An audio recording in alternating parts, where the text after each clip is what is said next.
আজি শিৱৰাত্ৰি বুলি মই নেহা মন্দিৰলৈ আহিলোঁ। আৰু পোনপ্ৰথমে আমি চাকিকেইটা কিনি ল'লোঁ আৰু মন্দিৰলৈ সোমাই গ'লোঁ। সোমাই দেখিলোঁ বহুতেই মানুহ আছিলে, বাট সেৱাটো কৰিবই লাগিব।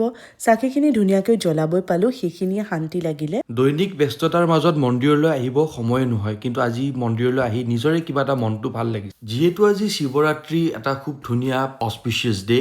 এইটো একচুৱেলি এটা সাই বাবা মন্দিৰ আমাৰ ঘৰৰ ওচৰতে আছে, কিন্তু এই সাই বাবা মন্দিৰৰ ভিতৰতে শিৱ মন্দিৰো আছে। চাকি আৰু ধূপ জ্বলাই দুয়োজনে ভালদৰে সেৱা কৰি ল'লোঁ আৰু এতিয়া আমি শিৱলিংগত গাখীৰ দিবলৈ গৈ আছোঁ। ক্ৰাউড বহুত আছিলে, প্লাছ পূজা আৰম্ভ হৈছিলে, সোমাবই দিয়া নাছিলে, বাট ধুনীয়াকৈ দিব পালোঁ, সেইখিনিয়ে শান্তি লাগিল। তাৰপিছত আমি ওপৰত সাই বাবা মন্দিৰত সেৱা ল'ব গ'লোঁ। এয়া দেখিছে, আমি এতিয়া সাই বাবাক সেৱা কৰিলোঁ আৰু মোক দেউজনে আশীৰ্বাদ কৰিলে আৰু এটা গোলাপ ফুলো দিলে। সেইটো পাই মোৰ খুব ভাল লাগিলে একচুৱেলি।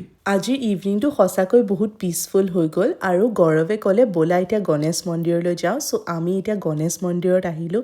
তাতেও ধুনীয়াকৈ গৌৰৱে ইয়াত চাকি জ্বলাই আছে। চাকি আৰু ধূপ জ্বলোৱাৰ পিছত মই গণেশ বাবাৰ আগত গৈ সেৱা কৰিলোঁ আৰু সেন্দুৰখিনি আগুৱাই দিলোঁ। তাৰ পিছতে আমি তললৈকে নামি আহিলোঁ আৰু তলত আহি পেলাই দেউৰ পৰা আশীৰ্বাদ ল'লোঁ আৰু প্ৰসাদ দিলে তেখেতে আমাক। গণেশ মন্দিৰত থকা শিৱ বাবাকো আমি সেৱা এটা জনালোঁ আৰু তাৰপিছত পায়সো খাবলৈ পালোঁ। আৰু তাৰ পিছত জুচ খাই আমি ঘৰলৈ গুচি আহিলোঁ। Bye bye.